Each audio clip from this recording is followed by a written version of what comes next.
Are you struggling with shoulder pain that just won't go away? It might be a rotator cuff injury. But here's the good news. You don't always need surgery. Today, I'm breaking down what causes rotator cuff injuries, how to spot the symptoms, and most importantly, the best non-surgical treatments that actually work.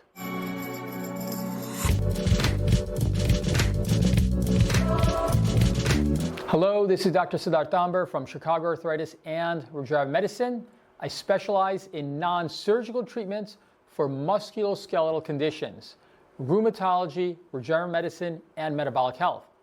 My goal is to help you live pain-free and optimize your health with cutting-edge treatments. Rotator cuff injuries are one of the most common causes of shoulder pain, affecting millions of people each year. If you've been struggling with discomfort while reaching overhead, lifting objects, or even when sleeping, you're not alone. The problem is, many people are told that surgery is their only option, but that's not true. In this video, I'll explain what the rotator cuff is, why injuries happen, the key symptoms, and the best treatment options, including regenerative medicine solutions that can help you heal naturally. Stick around to the end because I'll also share the biggest mistake people make when dealing with rotator cuff injuries.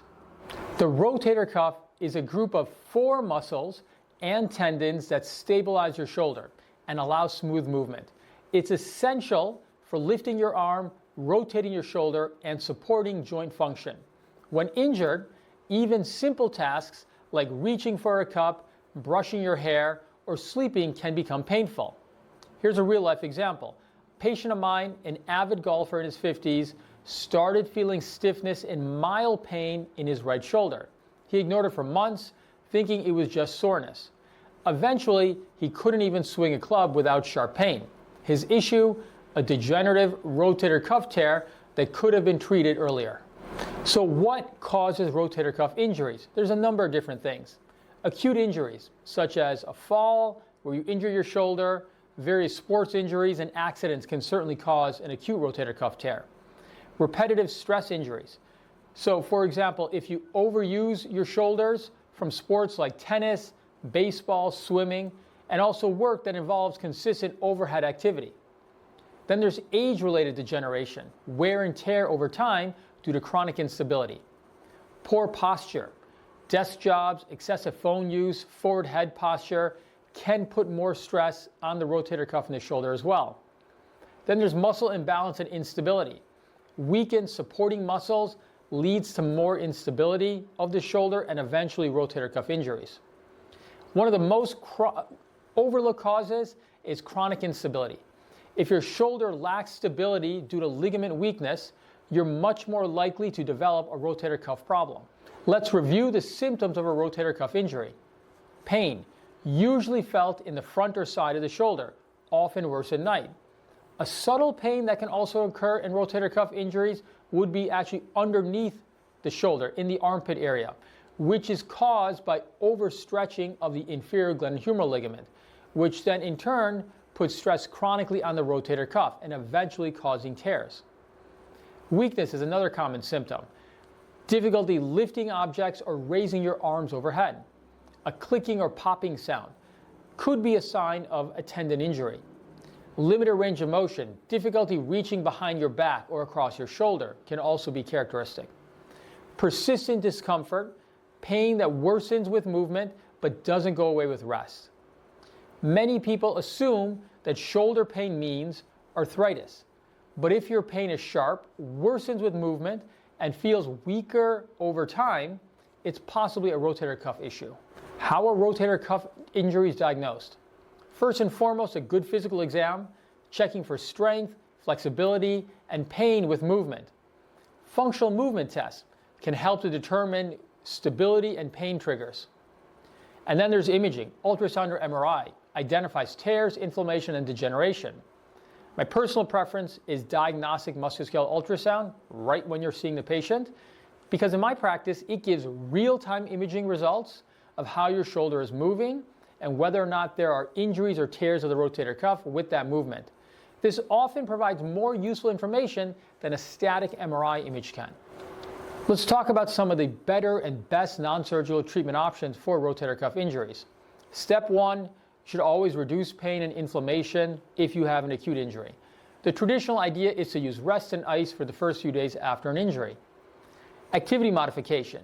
You want to avoid repetitive overhead motions or other activities that are straining your shoulder. People frequently will also end up getting a cortisone injection. I don't recommend that, and you don't want to rely on that for shoulder pain. The reason why is because a steroid shot may provide short-term pain relief, but it weakens the tendon longer term. Physical therapy is also very helpful for rotator cuff injuries. It helps with reducing acute pain, improving your range of motion, and strengthening the muscles of the upper back and shoulder external rotators. The strengthening component is key because it helps with stability of the shoulder and reduces chronic strain of the rotator cuff tendons. Your physical therapist should also help you with posture and ergonomic issues that are likely exacerbating the chronic stress on your shoulder.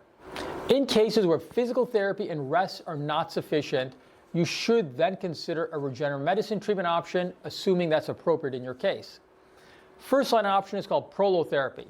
This is where we utilize a solution of sugar or dextrose to stimulate collagen production. This helps to stabilize weak ligaments around the shoulder. It reduces stress on the rotator cuff, preventing further damage. This is ideal for people with mild to moderate rotator cuff injuries or who have chronic shoulder instability that contributes to tendon damage. The next Regen Med treatment to consider is platelet-rich plasma, or PRP. PRP utilizes your own blood platelets to speed up tissue repair. It reduces chronic inflammation and strengthens the injured tendon.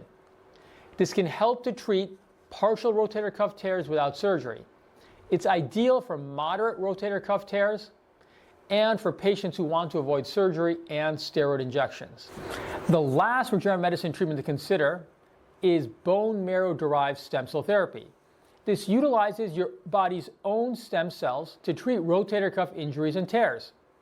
This is ideal for more significant rotator cuff injuries that aren't healing with PRP alone. It's ideal for partial thickness rotator cuff tears and those who are considering surgery but wanting a natural alternative. So when is surgery needed? Generally speaking, surgery is recommended for the rotator cuff for larger, full-thickness tears that are not responding to non-surgical treatments. So if you have a full-thickness rotator cuff tear where the tendon edges are pulled apart and retracted from each other, surgery should be considered. For milder rotator cuff injuries, surgery can cause more instability and longer recovery times. In those cases, a orthobiologic or regenerative medicine treatment is a more appropriate first-line option. The key takeaways with surgery are that most rotator cuff injuries can be managed without surgery. And if you have a rotator cuff tear that requires surgery, I would strongly recommend that you have your own bone marrow cells added to the tendon repair after your surgery to help prevent repeat tears down the line. If you have shoulder pain, don't ignore it. The biggest mistake I see is that some patients try to ignore their pain rather than identify the problem and try to treat it at an earlier stage. The sooner you start treatment, the better your chances of healing naturally. With the right approach, including diagnosis, regenerative medicine, physical therapy, and lifestyle adjustments, you can restore function and hopefully avoid surgery. Thank you for your time today. If this was helpful, be sure to like, subscribe, and check out our website at chicagoarthritis.com for more expert advice on living pain-free. See you next time, and as usual, live well.